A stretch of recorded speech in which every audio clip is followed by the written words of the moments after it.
우리 주신 하나님 말씀은 구약의 예레미야서 21장입니다. 예레미야 21장 1절부터 10절까지의 말씀 시작했습니다. 구약 성경 1083면에 있는 예레미야 21장 1절부터 10절까지 말씀입니다. 한 절씩 교독해서 읽겠습니다. 여호와께로부터 예레미야에게 말씀이 임하니라. 시드기야 왕이 말기야의 아들 바술 제사장 마아세야의 아들 스바냐를 예레미야에게 보내니라. 바벨론의 느부갓네살 왕이 우리를 치니 청컨대 너는 우리를 위하여 여호와께 간구하라. 여호와께서 혹시 그의 모든 기적으로 우리를 도와 행하시면 그가 우리를 떠나리라 하니. 예레미야가 그들에게 대답하되 너희는 시드기야에게 이같이 말하라. 이스라엘의 하나님 여호와께서 이와 같이 말씀하시되 보라, 너희가 성 밖에서 바벨론의 왕과 또 너희를 에워싼 말대아인과 싸우는 데에서는 너희 손의 무기를 내가 뒤로 돌릴 것이요 그것들을 이 성 가운데 놓아두리라. 내 같은 손과 강한 팔, 곧 진노와 분노와 대너로 친히 너희를 칠 것이며 내가 또 사람이나 짐승이나 이 성에 있는 것을 다 치리니 그들이 큰 전염병에 죽으리라 하셨다 하라. 여호와의 말씀입니다. 그 후에 내가 유다의 왕 시드기야와 그의 신하들과 백성과 및 이 성읍에서 전염병과 칼과 기근에서 남은 자를 바벨론의 느부갓네살 왕의 손과 그들의 원수의 손과 그들의 생명을 찾는 자들의 손에 넘기리니 그가 칼날로 그들을 집에 치근히 여기지 아니하며 긍휼히 여기지 아니하며 불쌍히 여기지 아니하리라 하셨느니라. 여호와께서 말씀하시기를 보라, 내가 너희 앞에 생명의 길과 사망의 길을 두었노라. 너는 이 백성에게 전하라 하셨느니라. 이 성읍에 사는 자는 칼과 기근과 전염병에 죽으려니와 너희를 애워싼 갈대아인에게 나가서 항복하는 자는 살 것이나 그의 목숨은 전리품같이 되리라. 여호와의 말씀입니다. 내가 나의 얼굴을 이 성읍으로 향하면 복을 내리기 위함이 아니요 화를 내리기 위함이라. 이 성읍이 바벨론 왕의 손에 넘김이 될 것이요 그는 그것을 불사르리라. 아멘. 아멘. 할렐루야. 아멘. 오늘도 우리 행하신 하나님의 뜻이 이루어질 줄 믿습니다. 이제 임박한 바벨론의 침공 앞에 서 있는 그런 유다 백성들의 모습이 21장에 등장하고 있습니다. 그 침공 앞에서 남유다의 마지막 임금이었던 시드기야 왕이 두 명의 제사장들을 예레미야 선지자에게 보내는 그런 대목인데요. 말기야의 아들 바수hul과 마아세야의 아들 스바냐라는 두 명의 제사장을 예레미야 선지자에게 보내면서 그 시드기야 왕이 요청하고 있는 내용이 무엇입니까? 2절 말씀을 보시면 제가 읽어드리겠습니다. 바벨론의 느부갓네살 왕이 우리를 치니 청하건대 너는 예레미야 너는 우리를 위하여 여호와께 간구하라. 여호와께서 혹시 그의 모든 기적으로 우리를 도와 행하시면 그가 우리를 떠나리라. 이렇게 요청하는 것이죠. 지금 시드기야가 무엇을 요청합니까? 이 바벨론 군대가 떠나가게 해달라. 이런 요청을 선지자에게 하고 있습니다. 너 하나님께 기도해서 그래서 기적이 일어나서 지금 우리를 치러 올라온 이 바벨론 군대가 떠나가게 해달라. 이런 요청을 하고 있는데요. 아마도 시드기야는 과거에 아수르가 그 히스기야 임금 때에 유다를 침공했던 그 사건을 기억했던 것 같습니다.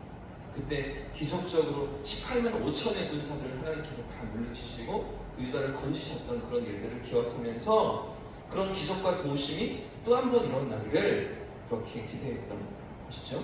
자, 하지만 지금 시드기야가 이런 요청을 하고 있는 것이 잘못되어 있습니다. 이 왕의 요청이 잘못된 이유가 무엇입니까? 지금 시드기야가 어디에서부터 잘못되었습니다. 이 위기를 만나고 어려움을 만났는데 그때 하나님의 도우심을 구하는 것 그건 잘못된 일이 아니잖아요. 근데 이런 시드기야가 지금 예레미야에게 사람을 보내면서 도움을 요청하는 이 대목에서 무엇이 잘못되어 있어요? 몇 가지 잘못이 있지만 혹시라고 하나님은 의심하고 있습니다. 또 자신이 기도해도 되는데 왕으로서 하나님 앞에 기도하고 하나님 도우심을 구해야 하는데 선지자를 통해서 간접적으로 구하는 것도 좀 잘못된 모습인 것 같습니다. 그보다 근데 더 큰 잘못이 있습니다. 가장 근본적으로 잘못된 것이 무엇이냐면 하나님의 뜻을 묻는 것이 아니라 내 뜻을 정해놓고서 그래놓고 하나님께 이렇게 해달라고 요청하고 있는 것이죠. 내 뜻을 하나님 앞에 관철시키려고 그렇게 지금 구하고 있다는 것입니다. 내 뜻과 하나님의 뜻이 맞는지, 하나님의 뜻이 어떠한지를 물어야 하는데, 그런데 그런 거는 전혀 상관없이 내 뜻만 가지고 이대로 해달라라고 그렇게 내 뜻에, 내 결정에 하나님이 따라 주셔야만 하는 것처럼, 하나님이 도와주셔야만 한다고 생각하는 것처럼 그렇게 자기 중심적으로 생각하고 있는 이런 시드기야 임금이 문제라는 거죠. 여기에서부터 그 문제가 시작되고 있는 것이죠. 사실 지금 이 유다 백성들을 향한 하나님의 뜻은 무엇입니까? 하나님께서 어떤 계획을 준비하고 계십니까? 4절부터 6절까지의 말씀인데요. 같이 한번 읽어보겠습니다. 시작. 이스라엘의 하나님 여호와께서 이와 같이 말씀하시되 보라, 너희가 성 밖에서 바벨론의 왕과 또 너희를 에워싼 갈대아인과 싸운 데 쓰는 너희 손의 무기를 내가 뒤로 돌릴 것이요 그것들을 이 성 가운데 모아드리리라. 내가 든 손과 강한 팔 곧 진노와 분노와 대노로 친히 너희를 칠 것이며 내가 또 사람이나 짐승이나 이 성에 있는 것을 다 치리니 그들이 큰 전염병에 죽으리라. 하나님 말씀이 무엇입니까? 내가 든 손과 강한 팔로 진노, 분노, 대노로 누구를 치친다고 말씀하십니까? 하나님의 능력은, 하나님의 권세는 뭐 이방 민족들을, 뭐 우상숭배하는 악한 그 백성들을 심판하시고 징계하셔야 될 것 같은데 예루살렘을 치겠다, 그렇죠?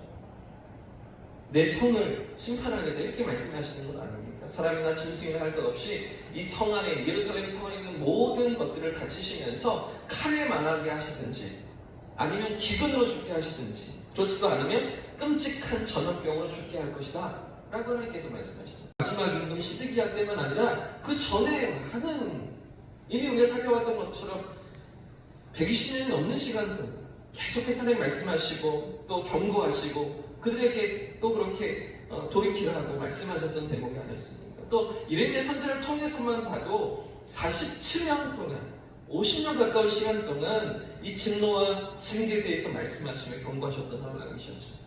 자, 그런데 이렇게 반복적으로 말씀하시고 회개할 것을 요구하셨는데도 불구하고 유다의 임금과 백성들은 어떻게 반응하고 있습니까? 여전히 살풍림하고 자기들이 살풍림하는, 어떻게든 피할 길만 찾으려고 하면서 자신의 죄와 그 잘못을 뉘우치고 돌이키려고 하지 않았던 것입니다. 지금 보십시오. 시드기야가 내 죄를 자복하면서 하나님 앞에 엎드리고 하나님의 도우심을 구할 때 뭐 느부갓네살이 물러가든지 바빌론 군대가 뭐 다 진멸되든지 그렇게 하지 않겠습니까? 시드기야가 그렇게 하나님의 건지심을 받았던 거예요. 그가 사느립에, 아수르의 군대장관이었던 사느립에 그 편지를 놓고서, 그 협박하는 편지를 놓고서 하나님 앞에 엎드렸을 때 하나님의 도우심이었지 않았습니까? 그 죄를 자복하고 하나님의 도우심을 구하며 나아갔을 때 그때 하나님의 역사가 임하는데, 시드기야는 그렇지 않는 것이죠. 자신의 죄는 전혀 돌이킬 생각을 하지 않으면서 그저 도와달라, 건져달라 이렇게 말하고 있는 그 모습은 하나님은 이제 안 되겠다, 더 이상 안 되겠다, 회초리를 드시겠다, 징계하시겠다, 심판하시겠다 말씀하시는 거죠. 자, 8절과 9절 말씀도 같이 한번 읽어보겠습니다. 시작. 여호와께서 말씀하시기를 보라, 내가 너희 앞에 생명의 길과 사망의 길을 두었노라. 너는 이 백성에게 전하라 하셨느니라. 이 성읍에 사는 자는 칼과 기근과 전염병에 죽으려니와 너희를 애워싼 갈대아에게 나아가서 항복한 자는 살 것이나 그의 목숨은 전리품같이 되리라. 자, 그들 앞에 생명의 길과 사망의 길이 놓여있다고 하나님 말씀하시죠. 자, 그런데 문제는 무엇이 생명의 길이고 무엇이 사망의 길이고,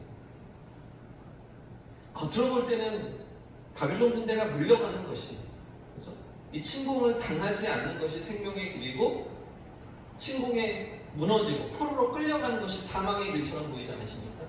근데 하나님께서 말씀하시는 것은 전혀 반대로 이야기하십니다. 전혀 다른 이야기를 하십니다. 이 성읍에서 버티는 것이 사망의 길이다. 오히려 바벨론 군대에 항복하고 포로로 끌려가는 것이 생명의 길이다 라고 하나님 말씀하시는 것이죠. 유다 백성들의 생각과 전혀 다른 이야기를 하는 것입니다. 왜 하나님은 이 사는 길과 죽는 길을 바꾸어서 이야기하십니까? 왜 백성들이 생각하고 있는 것들과 전혀 다른 이야기를 하나님께서 하시는 것입니까? 하나님의 심판은 이미 예정되었기 때문에, 하나님의 징계는 돌이킬 수가 없기 때문에, 그들의 가득한 죄악 때문에, 그들의 모든 타락과 우상숭배와 음란과 가증한 그 죄악들 때문에 하나님의 진노는 피할 수 없는 것이더라고요. 그렇기 때문에 10절 말씀을 보시면 하나님께서 뭐라고 말씀하시는지 보십시오. 10절 제가 읽겠습니다. 여호와의 말씀, 여기서도 하나님께서 하나님의 말씀, 내가 이렇게 입을 것이다 강하게 주장하지 않으십니까? 내가 나의 얼굴을 이 성읍으로 향함은 복을 내리기 위함이 아니요 무엇을 내리신다고요? 화를 내리신다. 이 성읍이 바벨론 왕의 손에 넘김이 될 것이요 그는 그것을 그 성을 예루살렘을 불살릴 것이다. 너무나 화가 나신 말씀이시죠. 지금껏 그토록 사랑하셨고 하늘과 땅의 모든 복을 주겠다고 하셨던 하나님께서 이제 너희에게 복을 내리는 것이 아니라 화를 내리겠다. 이 예루살렘을 바벨론 사람들의 손에 넘기겠다고 하나님 말씀하시는 거죠. 오늘 예레미야서 21장 본문은 너무나 두렵고 또 고통스러운 하나님의 심판이 다시 한번 예언되고 있는 그런 말씀인데요. 우리가 유다 백성들의 입장이 있다고 생각해 보아도 참 쉽지 않은 말씀이죠. 어떻게 생명의 길이 포로로 끌려가는 것입니까?